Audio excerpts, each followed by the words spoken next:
Hi, welcome to Chapter 2.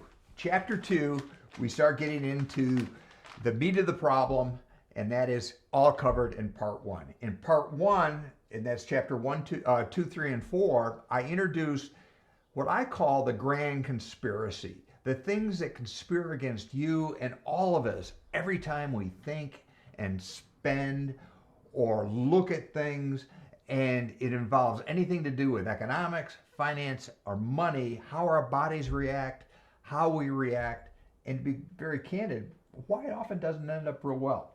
So that's the transition from part one to part one. And in chapter 2, it's titled "Humans Are Not Hardwired to Work Well with Money." How did I come up with that title? Well, I've worked with hundreds of people like yourself. I've made incredible dumb decisions with money. I mean, my wife keeps a notebook, and every time she thinks she needs some leverage, she brings out one of my finer efforts at spending, and well, we end up doing it her way. But what I'm talking about here is the first thing you need to understand out of chapter 2 is that our brains are incredibly complex and amazing organs. However, they're not infallible. And when we talk about the brain, and I wanted to keep it very, very simple, I use terms that I guarantee that biologists and psychologists, whatever, might not totally agree with, but I call it a thinking brain and a feeling brain. Your feeling brain is in charge most of the time. It's automatic, it's non-conscious, it's quick. Your feeling brain developed to keep you alive and pass on your genes. Your thinking brain, on the other hand, is slow and deliberate. It's rational. So to keep it simple, feeling brain, thinking brain, we tend to lead in life with our feeling brain. It likes the shiny, it likes the new. The feeling brain loves infomercials. It loves watching influencers and people that are doing things that you want to do and follow along. Often, and for most people, you have to force yourself to a thinking brain side to do things that are very, very consequential, like doing math, figuring out taxes, reading the small print on credit cards. The thing to take away from the feeling thinking brain discussion in the chapter is your feeling brain is the default. As a matter of fact, 95 to 99% of all your spending decisions happen in the feeling brain, and it's automatic, subconscious, emotional, and it happens in milliseconds. If you don't believe me, take a stroll through your closet, walk through your garage, maybe your attic. Ask yourself, why did you buy that?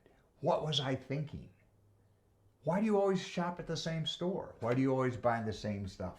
That's your feeling brain in charge. Your thinking brain, on the other hand, when it takes time out to actually get into the numbers, that's the one that sometimes panics a little bit and realizes that maybe you're not in a budget and you're not sticking with it, or you're spending a little bit too much, or you're not really getting prepared for retirement. What we also have to know in chapter 2 is that the human brain is not perfect. We don't make decisions like a computer. We make mistakes. And we use what I call in the chapter biases. Biases are little more than rules of thumb to help you make a decision more efficiently, more effectively. The problem with biases or decision biases, spending biases, is they can be wrong. They can be based on bad information. And you have to understand that these biases make us human. Unfortunately, these biases can also drain your checking account, can put you in a very bad path financially, and make you do things and buy things that you probably shouldn't for reasons you can't understand to impress people you probably don't even like. But that's what it is to be about being human. So what you have to understand is that we're not naturally wired to work well with money. We have our brains are actually on drugs, and the drug is called dopamine. Dopamine is incredible. It's a feel-good drug that anticipates the purchase and makes us feel good about it, even more than the purchase itself. So when you put in the modern economy, the offers you have, and the impact of dopamine on your spending, you're at a real disadvantage. So dopamine is a huge takeaway from this chapter, how dopamine influences your spending, your decision making, your choices, and it's with you 24/7. Even when you just anticipate the decision to go to the mall and buy something or Costco, the dopamine kicks in as soon as you decide to go. And you're hyped up by the time you go through the door. So when you see the sale, you're primed to buy, and good chances are you do. So again, chapter 2, introduce the concept that our biology is not ideally suited for the modern economy, that we're naturally wired to spend erratically at best, that dopamine, the feel-good drug, amplifies the process, and you need to figure that out to figure out how to get that under control, and I'll cover that in part 2.